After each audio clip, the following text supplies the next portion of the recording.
Hey guys, today I have a Whirlpool washer and electric dryer set, and we're getting it started right now on a heavy load. We've got the water level set to large, the load size. This controls the water.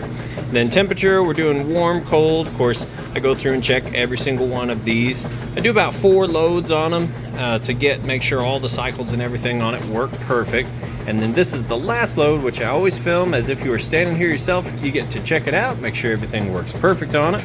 And right now this one is full, pretty heavy load, jeans, towels, jackets, that kind of thing. You can see it's getting started there, agitating, doing a great job getting those clothes vortex down along those agitator fins.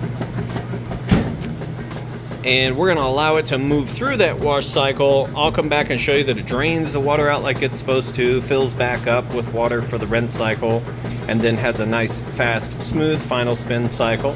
Now you might see here Admiral. Admiral is a surname of Whirlpool. They use this, Roper, Inglis, and quite a few other ones. And that all kind of depends on what big box store you buy it at.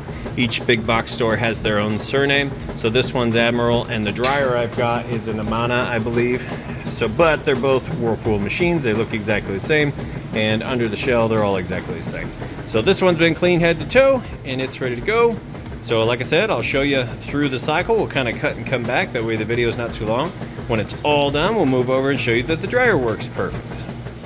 Okay, we're moving out of the wash cycle into the draining rinse cycle. You can hear it draining that water out nice and fast there.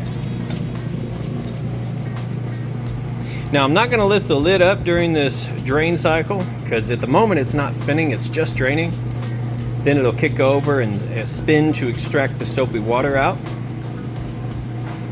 Then once it's extracted that water, it fills all the way back up with clean water for the rinse cycle. Then it'll go through the draining process again, and we'll be on to the final spin cycle, which is what I'll come back for next. Alright guys, now we're coming up on that final spin cycle, and I did just the normal side. You also have a permanent press, which is more delicate. So it's on this side, it'll go through and that agitator won't run as hard. It'll kind of agitate a lot slower, a little bit for your more delicate items. But right now, it's getting up to full speed, and it'll get faster and faster as it extracts the water out of those clothes. But as you can see here, nice smooth operation. Sounds great. Now I've got a lid lock bypass switch on, so I can actually lift this up and show you that it's spinning full speed. However, when you get it home, plug it in, and you lift the lid up, it's going to shut the machine down. I'll put that safety switch back in place. But I do that so that you can see everything's working perfect, that everything's spinning nice and fast. And as you can see there, it's spinning nice and fast, doing an excellent job extracting the water out of those clothes. But typically you lift this up and boom, the whole machine shuts down just like you pulled the power cord out of the wall, and it shuts down pretty quick. So I'm gonna let that finish up. Once those clothes are done spinning out, I'll move them over to the dryer. Okay, now we have the washer finished up, nice cleaned out. And you can see some of the features. Of course, all the details on these will be in the listing description. But we come over here to the electric dryer. Now, like I said, it's an Amana, but as you can see, sitting side by side, they're very similar, both made by Whirlpool. Now, I've got this on time dry, high heat. You've got an air dry, which is no heat. You've got a low heat on automatic and a high heat automatic. So this would be super delicate. This would be not as delicate. And then this would just be the automatic dry. And the reason you do that is for that wrinkle prevent, which is kind of cool. It'll hit that, and then every 5 minutes or so, kick back on for a few seconds to allow you more time to get back and get it folded before the wrinkles set in. You've got an end of cycle switch, which is nice if you've got kids sleeping in the middle of the day or pets, or you just don't want that loud noise to click. Then you just push to start. It's running right now.